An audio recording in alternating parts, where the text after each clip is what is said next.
لیے، اپنے حاجت روا پکڑ لیے، اپنے مشکل کشا پکڑ لیے۔ قرآن کہتا ہے ان کی کیفیت مکڑی کے جالے کی ہے۔ اور دکھ سے بتانا پڑتا ہے اللہ کی قسم، جن مولویوں کے پیچھے چل کر یہ شرک کی دلدل میں گرتے ہیں وہ سب کچھ جانتے ہیں۔ توحید کے دلائل ان کے سامنے آیا ہے، قرآن کی آیات واضح ہیں، وہ سب کچھ جان کر دنیا کی زندگی کے 4 دن مزے کرنے کے لیے امت کو شرک کی دلدل میں گرا رہا ہے۔ یہ بات میں جذبات میں نہیں کہہ رہا۔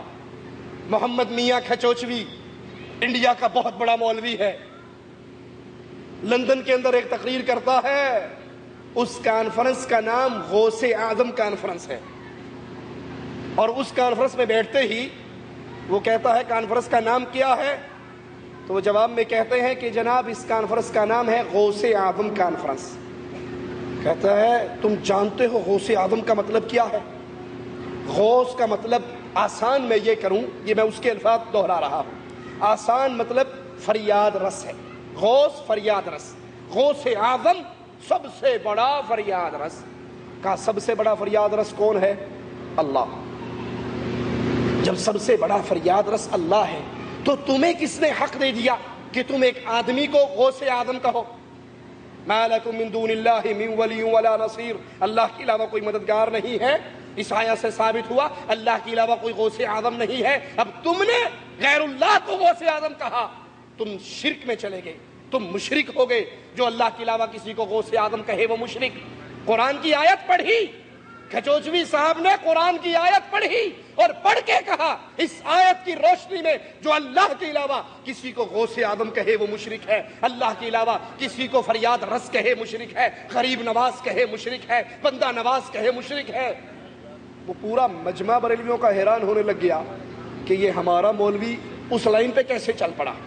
ان کو جیسے سانپ سونگ گیا، خاموش ہو کر سن رہے، بھئی لو بھئی ایک اور گیا، پورا اپنا بیان کیا اور شرک کے خلاف یہ ساری باتیں کہی کہ جو اللہ کے علاوہ کسی اور کو پکارتا ہے، مشکل کشا کہتا ہے، حاجت روا کہتا ہے، وہ مشرک ہے۔ جب مجمع پورے سکوت میں آ گیا تو رک کر کہنے لگا اب تک میں جو بک رہا تھا، اب تک میں جو بک رہا تھا وہ اس آیت کی جاہلانہ تفسیر تھی۔ یہ جشن ہے جس کا اعلان جشن غوث اعظم کے نام سے کیا گیا ہے۔ یہ غوث اعظم کانفرنس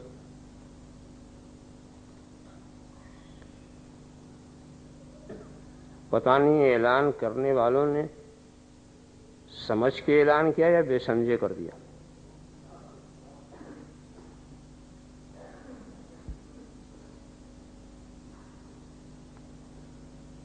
پہلے آپ نے کچھ سمجھا بھی کہ غوث کے معنی کیا، اور آپ کس کا جشن منا رہے ہیں؟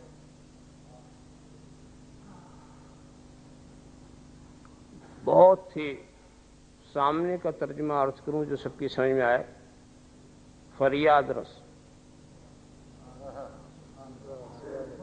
غوث کون ہے؟ جو فریاد رس۔ غوث اعظم کون ہے؟ جو سب سے بڑا فریاد رس۔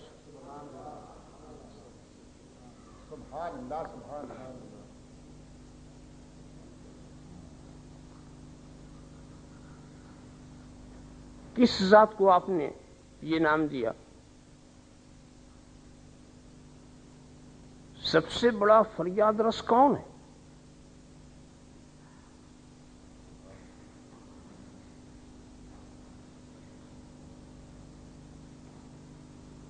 یہ عنوان سوچتے وقت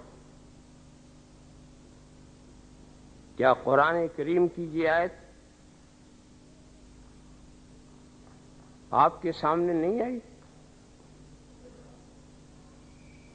وَمَا لَكُم مِّن دُونِ اللَّهِ مِن وَلِيٍّ وَلَا نَصِيرٍ،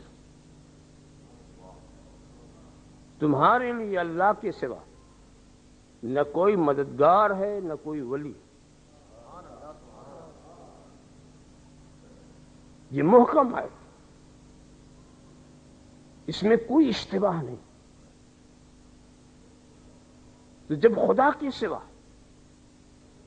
کوئی ولی ہے ہی نہیں، کوئی فریاد رس ہے ہی نہیں، کوئی مددگار ہے ہی نہیں، تمہیں کیا حق پہنچتا ہے کہ تم خدا کے سوا کسی کو مددگار قرار دو، کسی کو ولی قرار دو، کسی کو اپنا ولی بناؤ؟ اس لیے کہ فریاد رس صرف خدا ہے، ولی صرف خدا ہے، مددگار صرف خدا ہے، ناصر صرف خدا ہے، نصیر صرف خدا ہے، مشکل کشا صرف خدا ہے، حاجت روا صرف خدا ہے، دافع البلا صرف خدا ہے، شافع الامراض صرف خدا ہے۔ جب صرف خدا ہے تو غوث اعظم بھی وہی ہے، سب سے بڑا فریاد رس بھی وہی ہے، اور جب سب سے بڑا فریاد رس وہی ہے تو خدا کے سوا کسی کو غوث کرنے کا تمہیں حق کیا؟ خدا کے سوا کسی کو مددگار بنانے کا حق کہاں سے مل گیا؟ خدا کے سوا کسی کو حاجت روا کہنا، خدا کے سوا کسی کو مشکل کشا کہنا، خدا کے سوا کسی کو دافع البلا کہنا، خدا کے سوا کسی کو شافع الامراض کہنا، خدا کے سوا کسی کو بندہ نواز کہنا، خدا کے سوا کسی کو غریب نواز کہنا، تمہیں حق کیا ہے؟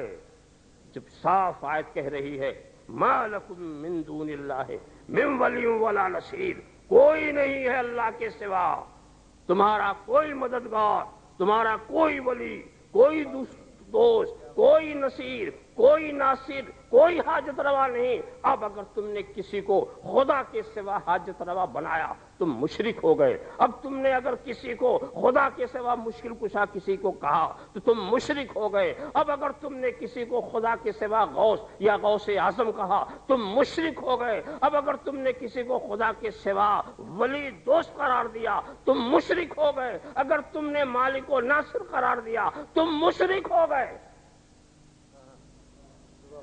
سنا آپ نے؟ ابھی جو کچھ میں بک رہا تھا یہ اس آیت کی جاہلانہ تفسیر ہے۔